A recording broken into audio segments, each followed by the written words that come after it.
అతిపెద్ద వాణిజ్య భాగస్వామిగా అమెరికా 2024-25 ఆర్థిక సంవత్సరంలో మన దేశానికి అతిపెద్ద వాణిజ్య భాగస్వామిగా అమెరికా నిలిచింది.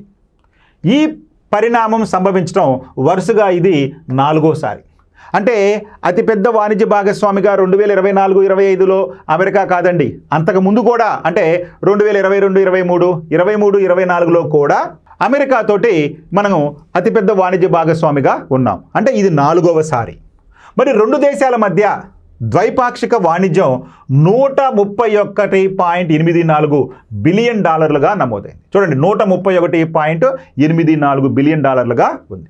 మరి 2023-24లో భారత్ నుంచి అమెరికాకు ఎగుమతులు $77.52 బిలియన్ కాగా, అంటే మన ఎగుమతులు $77.52 బిలియన్ కాగా, మరి గతేడాది 11.6% పెరిగి $86.51 బిలియన్ చేరాయి. అంటే భారత్ నుంచి అమెరికాకు ఎగుమతులు ఎంతుందయ్యా ప్రస్తుతం అంటే $86.51 బిలియన్ విలువ ఉంది.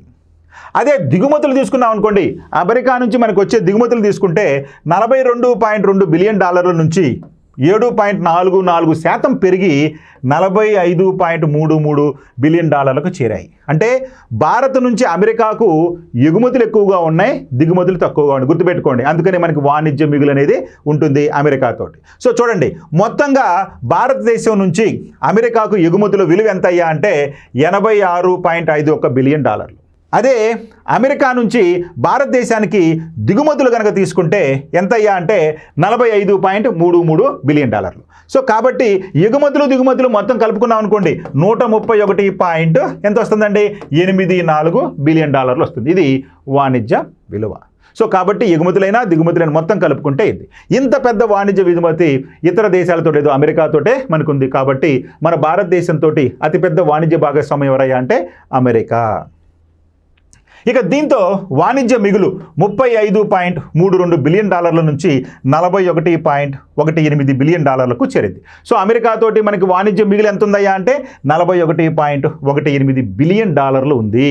ఎందుకని మన భారతదేశం నుంచి అమెరికాకు ఎగుమతులు ఎక్కువగా ఉన్నాయి, అక్కడ నుంచి భారతదేశానికి దిగుమతులు తక్కువగా ఉన్నాయి. కాబట్టి వాణిజ్య మిగులు మనకి ఎంత ఉందయ్యా అంటే $41.18 బిలియన్ ఉంది. ఓకే.